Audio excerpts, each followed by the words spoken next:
আসসালামু আলাইকুম। Shimul memorial north south school and কলেজের সকল শিক্ষার্থীদের শুভেচ্ছা ও স্বাগতম। আজকে অনলাইন ক্লাসে নবম শ্রেণীর বাংলাদেশের ইতিহাস ও বিশ্ব সভ্যতা নিয়ে আমি তোমাদের সামনে আসছি। বাংলাদেশের ইতিহাস ও বিশ্ব সভ্যতা। আচ্ছা, প্রথমে দুটো ছবি দেখতে পাচ্ছ সবাই। এখানে কি লেখা আছে? রাষ্ট্রভাষা বাংলা চাই, আমাদের দাবি মানতে হবে। ভাষা এবং বাংলা ভাষাকে নিয়ে, বাংলা ভাষাটা সেটাকে নিয়ে বাংলাদেশের সংস্কৃতি এবং পূর্ব পাকিস্তানের মধ্যে যে বৈষম্যটার সূত্রপাত হয় সেটা মূলত কি নিয়ে হয়? ভাষা আন্দোলনকে কেন্দ্র করে। তাহলে আজকে আমরা কোন অধ্যায়টা পড়বো বা কি বিষয়ে আলোচনা করবো এই থেকে তোমরা নিশ্চয়ই বুঝতে পারছো। তাহলে অধ্যায়ের নামটা কি জেনে নিন। অধ্যায় 11, ভাষা আন্দোলন ও পরবর্তী রাজনৈতিক ঘটনা প্রবাহ। শিক্ষণফল: আজকের পাঠ শেষে ভাষা আন্দোলনের তাৎপর্য ব্যাখ্যা করতে পারবে। 21শে ফেব্রুয়ারি আন্তর্জাতিক মাতৃভাষার স্বীকৃতির প্রেক্ষাপট এবং এর মর্যাদা বর্ণনা করতে পারবে। আলোচ্য বিষয়: ভাষা আন্দোলনের পটভূমি, ভাষা আন্দোলনের চূড়ান্ত পর্যায়, ভাষা আন্দোলনের নারী নেতৃবৃন্দ, ভাষা আন্দোলনের তাৎপর্য, শহীদ দিবস ও আন্তর্জাতিক মাতৃভাষা দিবসের গুরুত্ব। ভাষা আন্দোলনের পটভূমি: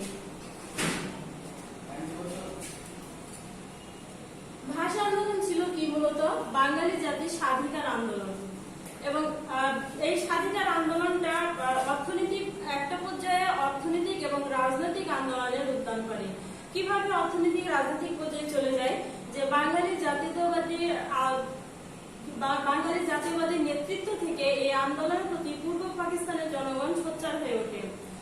1947 সালে ভারত এবং পাকিস্তান বিভক্তির পর পূর্ববঙ্গ পশ্চিম পাকিস্তানের অন্তর্ভুক্ত হয়ে যায় এবং নতুন এই রাষ্ট্র পশ্চিম পাকিস্তান সৃষ্টির পূর্বেই ভাষা কি হবে এটা নিয়ে দেশ বিভাগের পূর্বে মতবিরোধ দেখা দেয় এবং সেই ক্ষেত্রে পূর্ব বাংলার জনগণের দাবি ছিল যে বাংলাকে রাষ্ট্রভাষা হিসাবে স্বীকৃতি দেওয়া, কিন্তু পশ্চিম পাকিস্তানি শাসকগণ উর্দুকে রাষ্ট্রভাষা করার সিদ্ধান্তে অটল থাকে।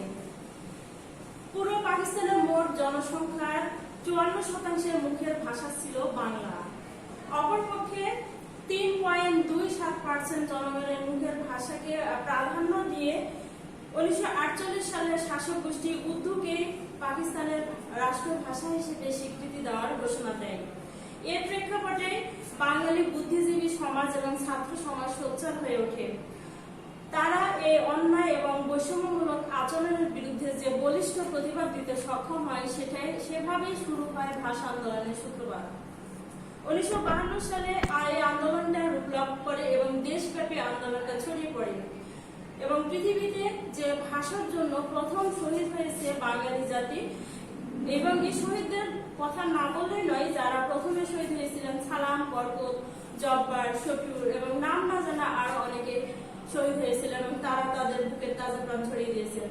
এখানে একটা গুরুত্বপূর্ণ কোশ্চেন আছে, তোমরা অবশ্যই বই এবং খাতা সামনে রেখেছ, তোমরা আমার প্রশ্নগুলো লিখে নিবে। ভাষার জন্য সর্বপ্রথম শহীদ হন কোন ভাষা শহীদ? ভাষার জন্য সর্বপ্রথম শহীদ হন রফিক উদ্দিন আহমেদ এবং দ্বিতীয় শহীদ আব্দুল জব্বার। এছাড়া ভাষার জন্য সর্বকনিষ্ঠ শহীদ শিশু ওহিউল্লাহ, যার বয়স ছিল মাত্র 8 বছর। দীর্ঘ ভাষাকে কেন্দ্র করে এবং ভাষার দাবিটাকে প্রাধান্য দিয়ে বাঙালি জাতি যে জাতীয়তাবাদী প্রেরণা ফলপ্রসূ ছিল দীর্ঘ সংগ্রাম এবং এই সংগ্রামের প্রেক্ষাপটে বাঙালি জাতি দীর্ঘ আন্দোলনের পর বাংলাদেশ নামে একটি স্বাধীন সার্বভৌম দেশ প্রতিষ্ঠা করতে সক্ষম হয়েছিল। ভাষা আন্দোলনের পটভূমি: 1947 সালে 14 আগস্ট উপমহাদেশ বিভক্ত হয়ে পাকিস্তান সৃষ্টি হয় এবং পাকিস্তান রাষ্ট্র সৃষ্টি হওয়ার পর থেকেই তৎকালীন পূর্ব পাকিস্তানের ভাষা এবং বৈষম্য ভাষা নিয়ে যে মতবিরোধ দেখা দিয়েছিল সেটার প্রেক্ষাপটেই শুরু হয় এই আন্দোলন এবং প্রায় 11,000 মাইল ব্যবধানে এই দুটি ভূখণ্ডকে শুধুমাত্র একত্র করা হয় ধর্ম প্রমাণের ভিত্তিতে। এত গুরুত্বপূর্ণ দুইটা ভূখণ্ডকে একত্র করা এবং তাদের সংস্কৃতি, ভাষা, সাহিত্য কোনো কিছুরই মিল ছিল না।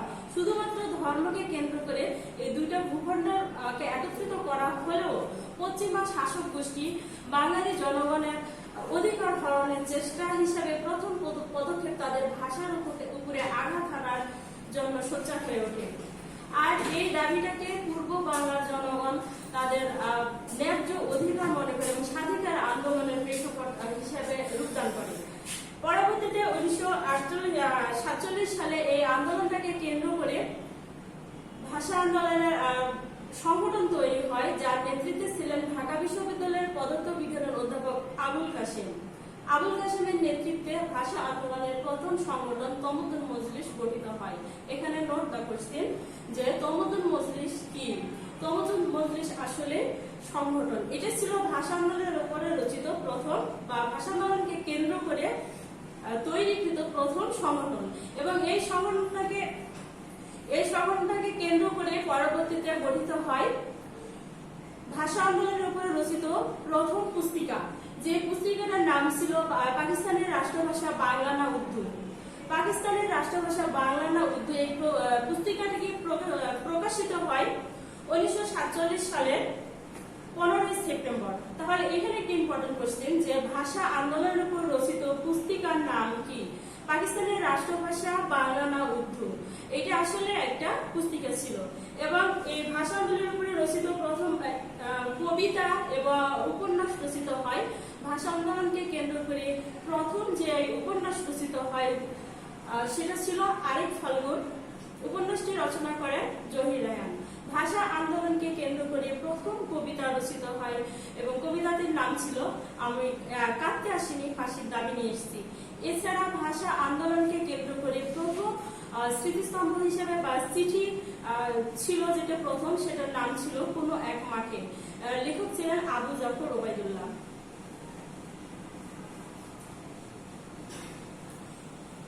মুসলিম লীগের প্রভাবশালী নেতারা উর্দুকে পাকিস্তানের রাষ্ট্রভাষা করার পক্ষে জোর মতামত দেন এবং এই প্রেক্ষাপটে তমদ্দুন মজলিসের উদ্যোগে গঠিত হয় রাষ্ট্রভাষা সংগ্রাম পরিষদ।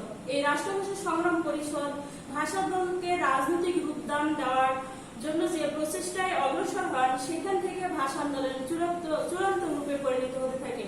তমদ্দুন মজলিসের উদ্যোগে রাষ্ট্রভাষা সংগ্রাম পরিষদের কমিটি নির্ধারণ করা হয় এবং সেখানে যে সংগ্রাম পরিষদ গঠিত হয় তারা আহ্বায়ক হিসেবে মনোনীত করা হয় অধ্যাপক নুরুল হক ভূঁইয়া এবং নুরুল হক ভূঁইয়ার নেতৃত্বে রাষ্ট্রভাষা সংগ্রাম পরিষদের যে পাশাপাশি পাকিস্তানি গণতান্ত্রিক দল এবং যুবলীগ ছাড়াও ভাষা বাঙালি সাহিত্যিক, সাংবাদিক সকলেই রাষ্ট্রভাষার পক্ষে জোর প্রতিবাদ মুখর হয়ে ওঠে এবং দাবি জানাতে থাকেন। বিভিন্ন সভা সমিতিতে ভাষার পক্ষে লেখালেখি শুরু হয় এবং মিছিল দাবি সোচ্চার হয়ে উঠতে থাকে। পরবর্তীতে সকল জনগণের চাওয়া পাওয়াকে উপেক্ষা করে ডিসেম্বর মাসের করাচিতে শিক্ষা সম্মেলন অনুষ্ঠানে উর্দুকে রাষ্ট্রভাষা হিসেবে স্বীকৃতি দেওয়ার জন্য সংবিধান সভার কাছে সুপারিশ করা হয়। সেই সুপারিশ মতে 1948 সালের প্রথম থেকেই বাঙালি সমাজ ভাষার দাবি নিয়ে সোচ্চার হয়ে ওঠে। এ সময়টুকু রাষ্ট্রভাষা সংগ্রাম পরিষদের যে নিম্ন সভা থেকে বা নিম্ন পর্যায় থেকে উচ্চ মাধ্যমিক পর্যন্ত বাংলা ভাষাকে পাঠ্যপুস্তকের অন্তর্ভুক্ত করার জন্য পূর্ব বাংলা জনগণের দাবি ছিল এবং সেই দাবি অনুযায়ী 23 সেপ্টেম্বর 1948 সালের গণপরিষদের প্রথম অধিবেশন বসে। এই গণপরিষদের প্রথম অধিবেশনে পূর্ব বাংলার কংগ্রেস কমিটির সদস্য ছিলেন কুমিল্লার ধীরেন্দ্রনাথ দত্ত। এই ধীরেন্দ্রনাথ দত্ত দাবি জানান উর্দুর পাশাপাশি বাংলাকে রাষ্ট্রভাষা হিসেবে স্বীকৃতি দেওয়ার জন্য। গণপরিষদের কতিপয় সকল সদস্য এই দাবিকে প্রত্যাখ্যান করেন এবং প্রত্যাখ্যান করার ঘটনায় পূর্ব বাংলায় আন্দোলনটা নাড়া দিয়ে ওঠে এবং পূর্ব বাংলার ছাত্র সমাজ তা ব্যাপকভাবে সোচ্চার হয়ে ওঠে। 26 এবং 29 ফেব্রুয়ারি 1948 সালে ঢাকার সকল শিক্ষা প্রতিষ্ঠানে ধর্মঘট পালিত হয়। 2রা মার্চ দেশের ছাত্র সমাজ বুদ্ধিজীবীদের উপস্থিতিতে পুনরায় রাষ্ট্রভাষা সংগ্রাম পরিষদ গঠন করে এবং এই রাষ্ট্রভাষা সংগ্রাম পরিষদের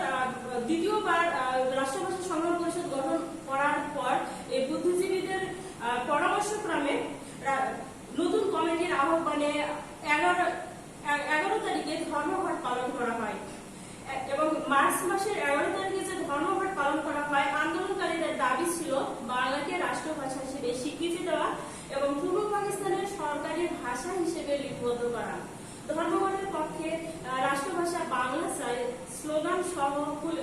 স্লোগান বের করলে মিছিলে পুলিশ লাঠিচার্জ করে এবং অনেকে গ্রেপ্তার হন, আহত হন। বঙ্গবন্ধু শেখ মুজিবুর রহমান, ওলি আহাদ সহ কাজী গোলাম মাহবুব এবং প্রমুখ নেতাবৃন্দ সেই দিন গ্রেপ্তার হন। এই ঘটনার প্রেক্ষিতে 13 থেকে 15 মার্চ পুনরায় ধর্মঘট পালিত হয় এবং এই ধর্মঘট শুধু ঢাকায় নয়, সারা বাংলাদেশে ছড়িয়ে পড়ে, যার কারণে তীব্র আন্দোলনের মুখে 15 মার্চ পূর্ব বাংলার মুখ্যমন্ত্রী খাজা নাজিমুদ্দিন আন্দোলনকারীদের সাথে আলোচনা করে বাংলা ভাষাকে স্বীকৃতি দেওয়া এবং বাংলা ভাষাকে স্বীকৃতি দেওয়ার প্রসঙ্গে বিভিন্ন চুক্তি স্বাক্ষরিত করেন, যে এই চুক্তিতে গ্রেপ্তারকৃত নেতাদেরকে মুক্তি দেওয়া সহ শিক্ষার মাধ্যম বাংলা অন্যান্য বিষয়ে লিপিবদ্ধ ছিল।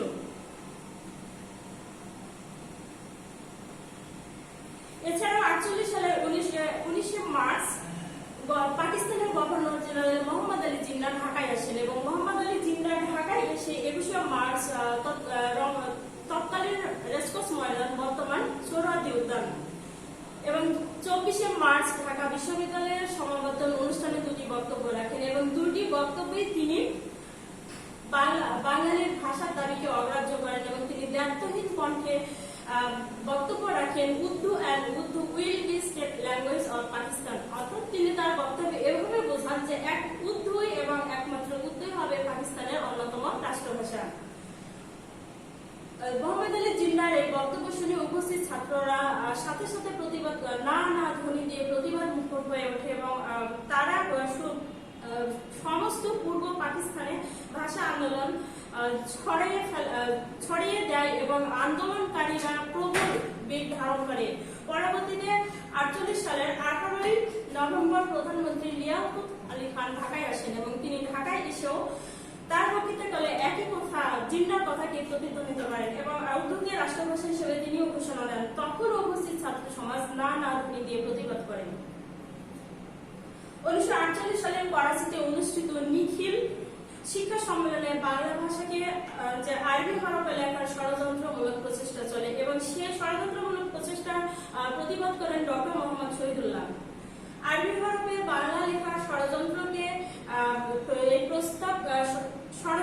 কাজে লাগানোর জন্য বাংলা ভাষা সংস্কারের নামে নতুন 1949 সালে ভাষা কমিটি গঠন করা হয় এবং সেই ভাষা কমিটি ঢাকা বিশ্ববিদ্যালয়ের অধ্যাপক আব্দুল মতিনকে আহ্বায়ক হিসেবে দায়িত্ব দেওয়া হয়। পরবর্তীতে ভাষা এবং সুপারিশ করা হয় এবং এই কমিটির মূল নীতি অনুযায়ী সুপারিশে বলা হয় যে উর্দু পাকিস্তানের রাষ্ট্রভাষা হবে। দেশ জুড়ে প্রতিবাদ সভা এবং মিছিল চলতে থাকে। পাকিস্তানের প্রধানমন্ত্রী লিয়াকত আলী খান আততায়ীর হাতে নিহত হন। লিয়াকত আলী খান নিহত হলে প্রধানমন্ত্রী হন খাজা নাজিমুদ্দিন।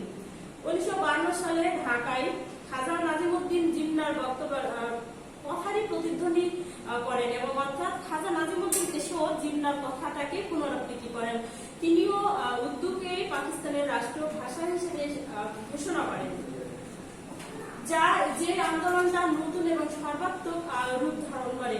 শুরু হয় ভাষা আন্দোলনের চূড়ান্ত পর্যায়ে।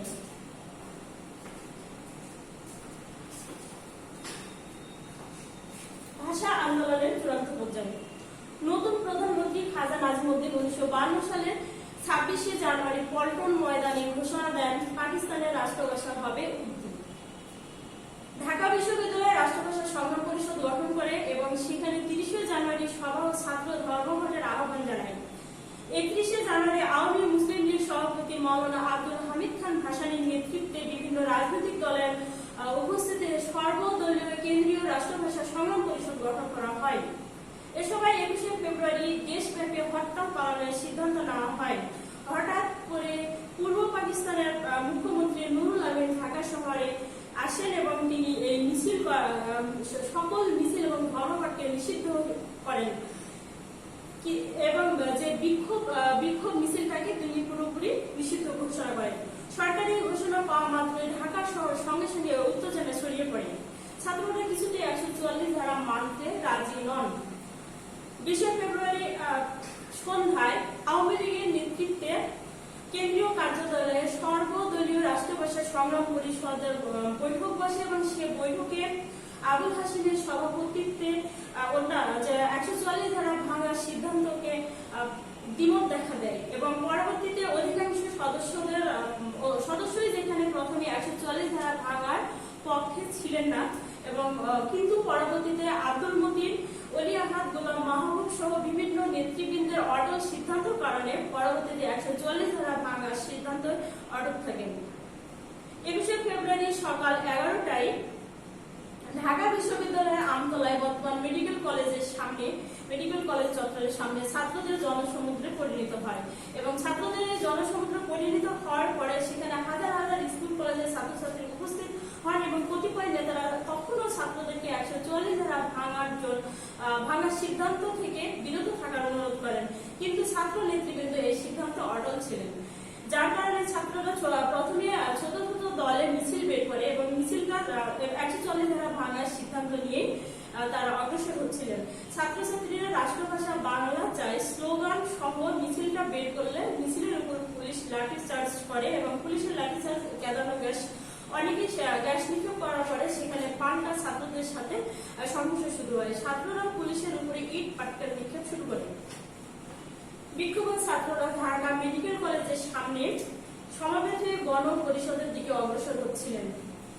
এই সময় পুলিশের গুলিতে আবুল বরকত, রফিক, জব্বার, শুকুর সহ কয়েকজন নিহত হলে ঘটনাস্থলে সংঘর্ষটা প্রবল হয়ে যায় এবং আব্দুল সালাম ওই দিন গুলিবিদ্ধ হয়ে 7 এপ্রিল শহীদ হন। সেই সময় গণ পরিষদের অধিবেশন চলছিল। গুলির খবর পেয়ে গণ পরিষদের আইন পরিষদের সদস্য রশিদ তর্কবাগী সহ আরো অনেক নেতারাই পরিষদ ত্যাগ করে ঘটনাস্থলে উপস্থিত হন। বর্বরচিত এই হত্যাকাণ্ডের প্রতিবাদে 22 ফেব্রুয়ারি বিক্ষোভ শুরু হয় এবং এই গণবিক্ষোভে শহীদ জনতা শোক মিছিল বের করে এবং এই শোক মিছিলে পুলিশ এবং মিলিটারি সদস্যবৃন্দ লাঠিচার্জ এবং কাঁদানো গ্যাস নিক্ষেপ করে। পরিস্থিতি আরো ঘোলাটে হয়ে ওঠে এবং এতে শফিউর রহমান সহ আরো কয়েকজন শহীদ হন। গ্রেপ্তার হন অনেকে। যে স্থানে পুলিশের গুলিতে শহীদ হন সেই স্থানে 23 ফেব্রুয়ারি ছাত্ররা সারা রাত জেগে শহীদদের স্মৃতি অমর করে রাখার জন্য স্মৃতিস্তম্ভ বা শহীদ মিনার নির্মাণ করেন এবং সেই শহীদ মিনারটি 1963 সালে যে অস্থায়ী শহীদ মিনারের স্থলে শিল্পী হামিদুর রহমানের পরিকল্পনা নকশা অনুযায়ী বর্তমান শহীদ মিনার নির্মাণ করা হয়। 71 সালে মুক্তিযুদ্ধের সময় হানাদার বাহিনী শহীদ মিনারকে ভেঙে দিলে 1972 সালে বর্তমান শহীদ মিনারটি পুনরায় নির্মাণ করা হয়।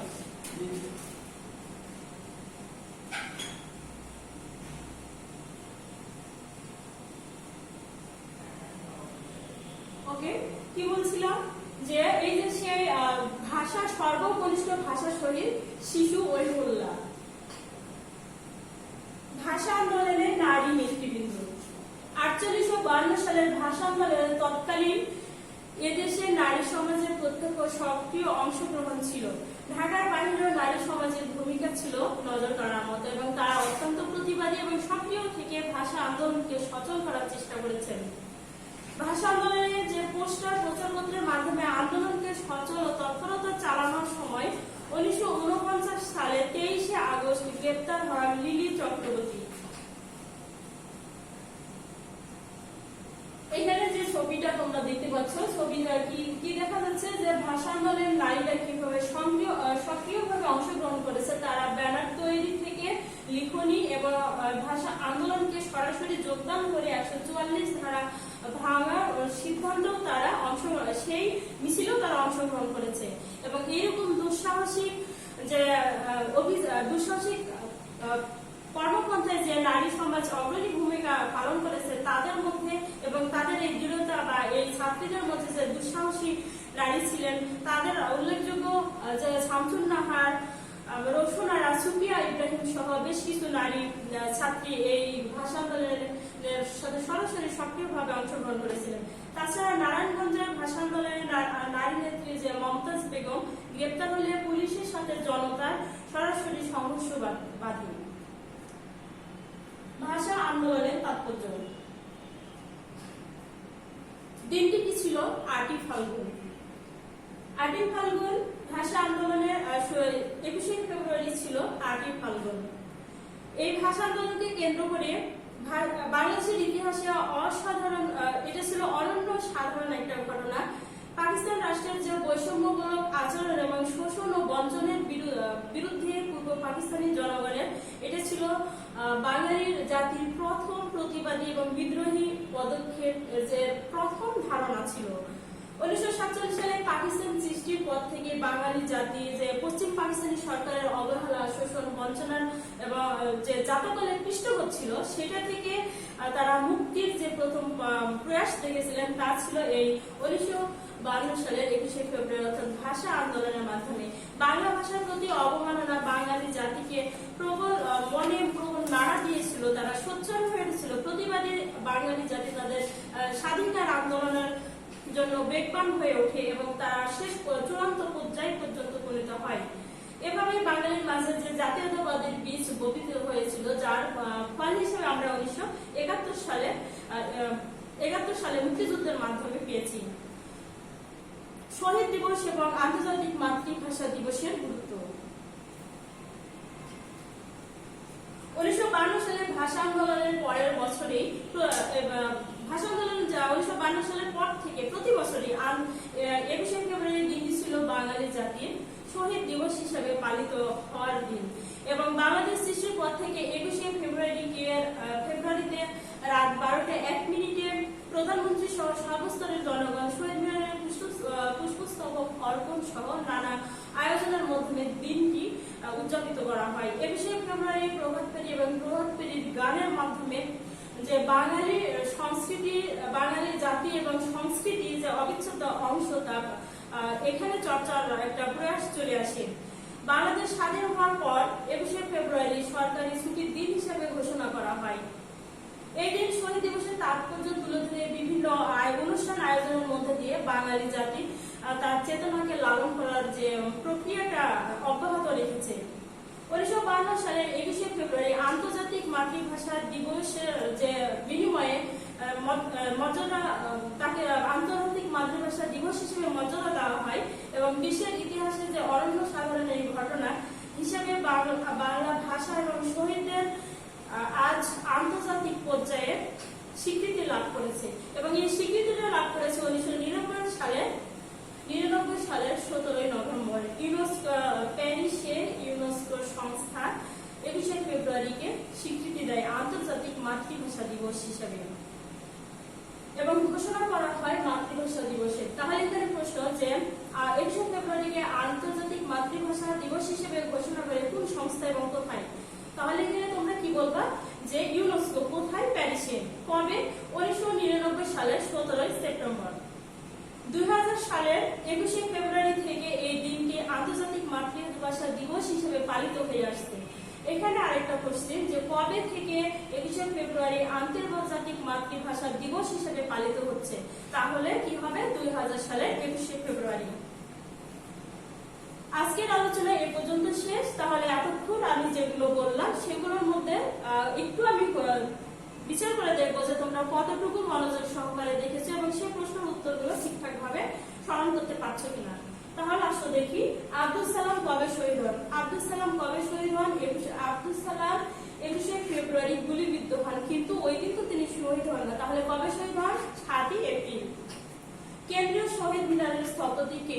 কেন্দ্রীয় শহীদ মিনারের স্থপতি শিল্পী হামিদুর রহমান। শিল্পী হামিদুর রহমান কে ছিলেন? শিল্পী হামিদুর রহমান ছিলেন আসলে শহীদ শফিউরের পিতা। ভাষা আন্দোলনের প্রথম পুস্তিকার নাম কি? ভাষা আন্দোলনের প্রথম পুস্তিকার নাম পাকিস্তানের রাষ্ট্রভাষা বাংলা না উর্দু? ভাষা আন্দোলনের প্রথম পুস্তিকাটি প্রকাশিত হয় কবে? ভাষা আন্দোলনের প্রথম পুস্তিকা প্রকাশিত হয় 1947 সালের 15 সেপ্টেম্বর। কার নেতৃত্বে তমুদুন মজলিস গঠিত হয়?